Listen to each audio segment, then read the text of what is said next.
First of all మహర్షి రాఘవ 100వసారి మా blood బ్యాంక్లో Chiranjeevi charitable trust ఆ బ్లడ్ బ్యాంక్లో రక్తం దానం ఇవ్వడం జరిగింది.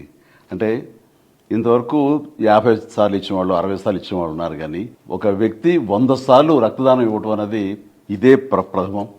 ఇలాంటి సందర్భంగా మా మహర్షి రాఘవని మనస్ఫూర్తిగా మా ఇంటికి ఆహ్వానించి నేను అభినందించడం నాకు ఎంతో సంతోషం కలిగిస్తుంది.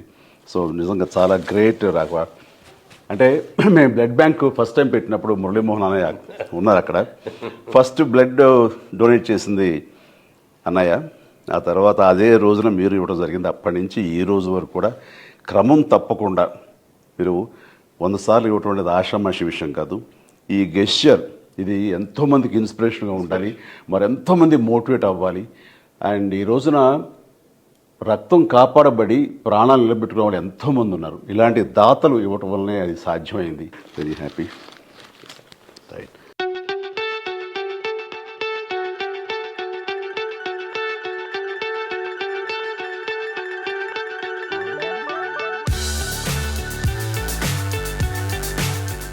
చిరంజీవి గారు బ్లడ్ బ్యాంక్ పెట్టిన తర్వాత మొట్టమొదటి రోజున మేము వెళ్ళి బ్లడ్ ఇవ్వడం జరిగింది. ఆ రోజున మహర్షి గారు వచ్చారు, నేను వచ్చాను. ఫస్ట్ October 2nd గాంధీ ఆ రోజున ఫస్ట్ బ్లడ్ నేనే ఇచ్చాను. ఆ రోజున మొదలుపెట్టిన ఇది క్రమం తప్పకుండా ఎవ్రీ 3 monthsకి ఒకసారి చొప్పున, అంటే సంవత్సరానికి 4 చొప్పున వచ్చి 100 times పూర్తి చేశాడు. ఇది చాలా గ్రేట్ అసలు. ఎందుకంటే రక్తదానం అని చాలామందికి భయాలు ఉంటాయి. అమ్మో రక్తం తీసేస్తే మనకు నీరసం వచ్చేస్తే పడిపోద్ది, కళ్ళు తిరిగిపోతాం. అది ఏమీ కాదు. ఎస్పెషల్లీ ఎండాకాలంలో అసలు ఎవరు, ఇది ఆల్మోస్ట్ ఏప్రిల్ అండ్ ఇంత హాట్ సమ్మర్లో తను ఇచ్చాడంటే అదన్నీ కూడా మూఢనమ్మకాలు అని మరొకసారి నిరూపించాడు.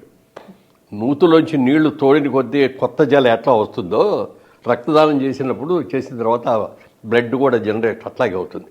అందుకని ఎవ్వరూ కూడా భయపడక్కర్లేదు. శుభ్రంగా యంగ్గా ఉన్నవాళ్ళు, ధైర్యంగా ఉన్నవాళ్ళు, గట్టిగా ఉన్నవాళ్ళు రక్తదానం చేస్తే 10 మందికి ప్రాణాలు కాపాడే వాళ్ళు అవుతాం.